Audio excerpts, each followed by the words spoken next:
Ayan, good morning guys. Ito na naman ako sa garden ko. Ayan. Guys, namulaklak yung yung double bougainvillea ko na pink siya. Ang gandang tingnan. Ayan. Ayan o. Punong-puno yung sipi ko sa isang tangkay lang ng bulaklak. Ayan. Ayan o. Ayan. Ibang-iba siya sa single. Ito palapit pa na magbo-bloom. Ang ganda niyang tingnan pag magkatabi sila na puro puro may bulaklak. Ayan. Yan, ang ganda-ganda. Ayan, ito pa oh. Ito pa siya. Ang ganda. Ibang-iba siya sa single lang.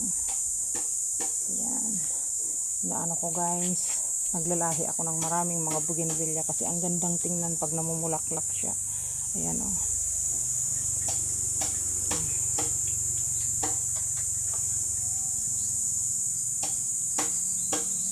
Ayan, tingnan ko yung isa kong yung single ko na bougainvillea. Ayan. Ayan, tingnan ko. Ito siya guys. Ayan o. Punong-puno talaga. Ayan. Single lang siya pero ang ganda ring tingnan. Compare ko lang doon sa sa double ko na bougainvillea. Ayan. Ang ganda. Punong-puno sa sipi ko. Ayan. Ayan o. Ang dami sa taas. Ayan o.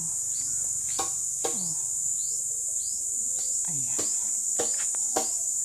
Kinompare ko lang. Medyo light pink siya. Ayan. Medyo light yung pagka-pink niya. At yung isa naman ay napaka-dark.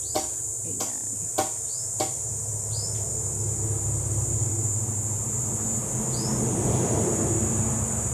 Yung petals niya ang malalaki. Ayan guys. Yung petals nung single na bogis ko ay malalaki. Hindi kagaya nitong double. Hindi lang double, parang triple pa yata ito. Ang ganda kasi patong-patong yung mga petals niya. Ayan, maliliit lang pero parang bouquet din siya. Ayan. Guys, magtanim na tayo ng bogis para pandagdag beauty sa ating mga garden. Ayan. Oh, ayan.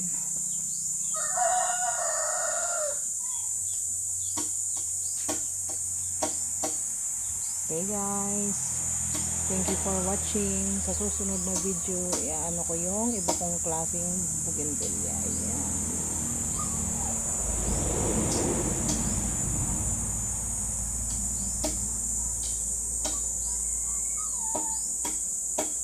Don't forget to like and share mga beshi. Thank you.